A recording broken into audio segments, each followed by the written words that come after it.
so-called experts. And Orson did the trailer, which we are going to see later, I hope. It's a wonderful trailer. It's actually, the film talks about lies, and his trailer is a lie in itself.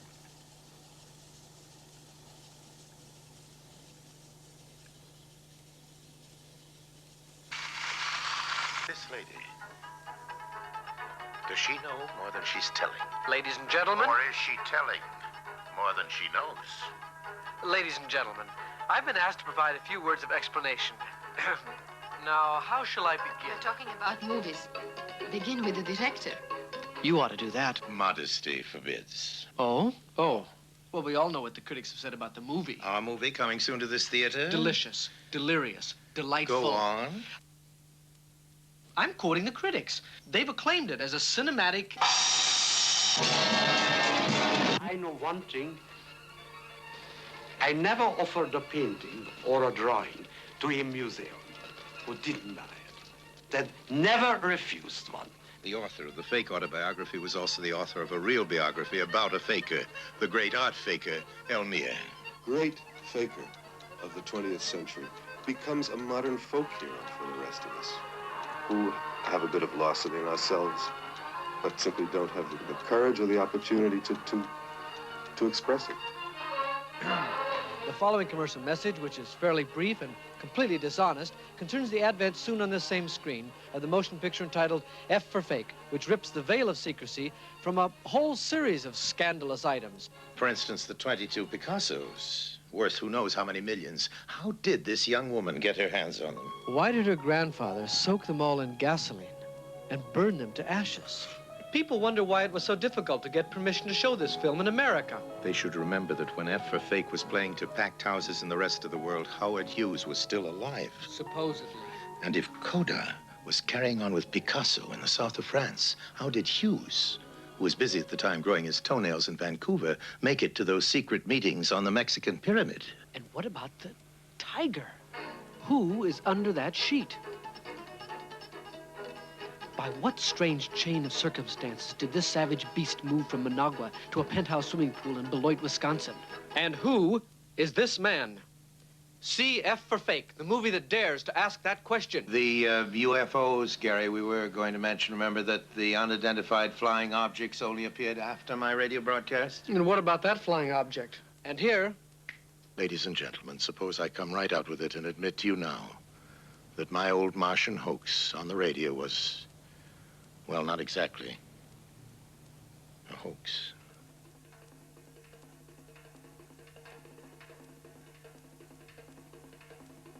That there were secret sponsors of that broadcast who were, in fact, some rather influential beings from outer space. You smile. 10 seconds more, Orson. I think they're smiling, Gary, and I'd just like to remind them that it is since that broadcast that there have been in this country alone authenticated sightings. You still think it's a joke?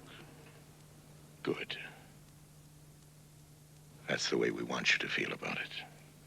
For now. We'd like to make this little commercial message as modest as possible. So we'll just say that critics all over the world have called it a masterpiece.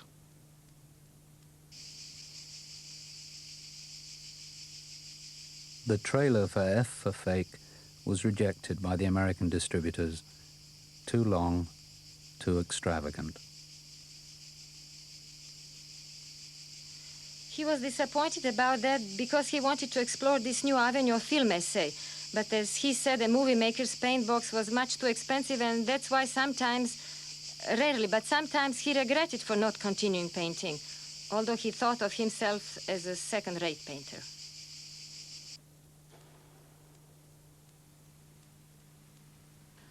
Or, for example, how Europeans looked at American tourists.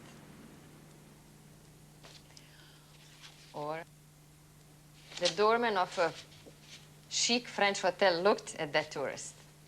I'm talking about France. He is a little French clochard. I kept a lot of pictures. Orson hated, as I told you, memorabilia, and he would doodle and so on, and then he would just squash it and throw it away and so on. And I was always around saving things, and you know. So I don't have as many as one would think. Through 20 years, I could have accumulated so many things. Orson Welles in everyday life, well, he was not at all this man bigger than life that everybody imagines. Behind his appearance, there was a modesty and even timidity.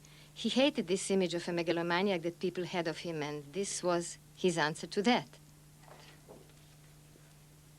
Hero, tragedian, megalomaniac, often mistaken for the grand roles he so loved, he enjoyed playing with these cliches. In England's green and pleasant land, few stately homes have entered the hectic hurly-burly of showbiz more recently than Plumfield Manor. In opening your beautiful home to the public, Lord Plumfield, just what are your aims? To give the tourist jolly good value for his money.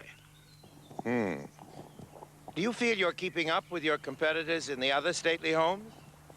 Some of them all you get is a guided tour of the kitchen garden and a quick look at the family thumbscrew.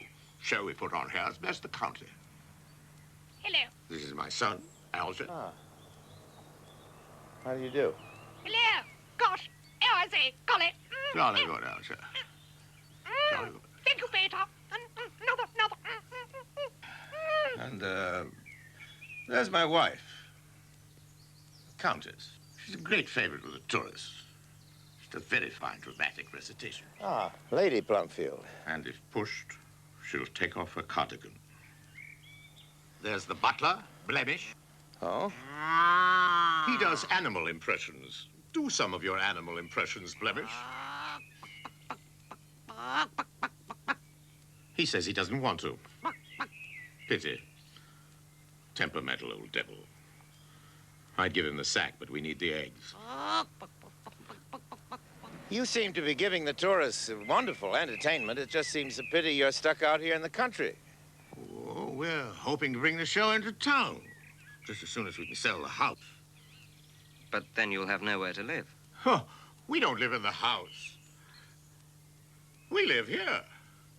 Would you care for a cup of tea?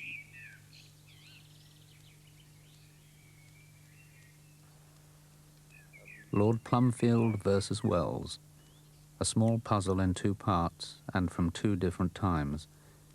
Years after the first shoot, he finished it with reverse shots of himself as the journalist. This house was his atelier for several years, a mini film studio where he could work on his own projects in peace.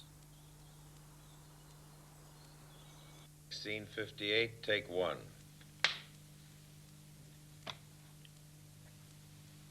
Okay. No. Scene. The afterdeck. A fair morning.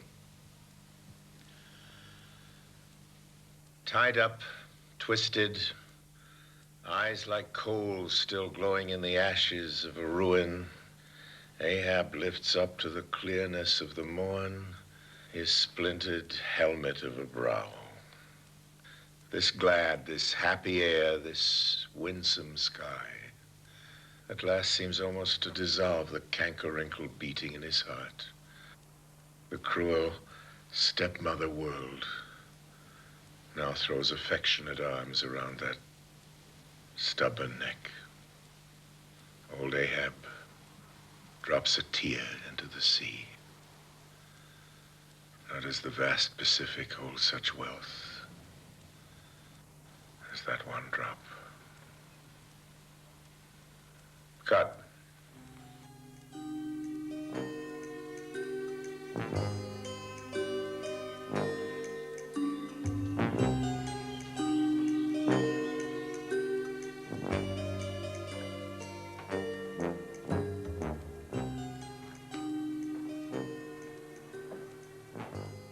It's unbelievable that after 20 years after squatters raped this house, the traces of Orson's work are still here. He was always doing different projects at the same time. Occasionally, I would leave him for a day or two, and when back, he would present me with something new, like Moby Dick, for example. He started to shoot it with his own money all by himself. If I remember well, between some shots of F for Fake. One evening, he simply asked his cameraman to stay a little longer. And that was the beginning.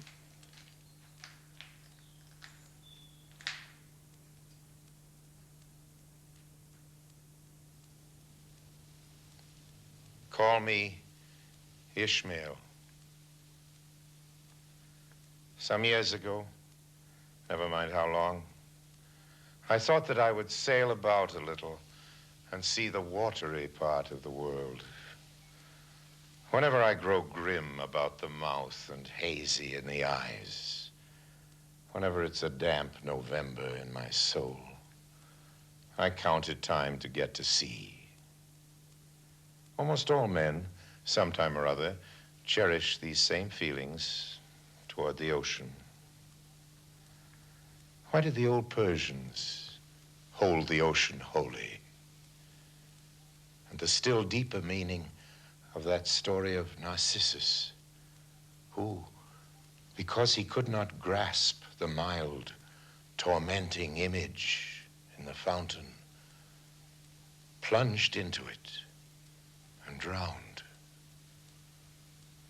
That same image we ourselves see in all rivers, in oceans and in lakes and wells.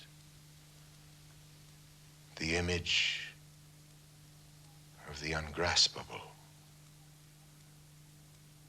the phantom of life. And that is the key to it all.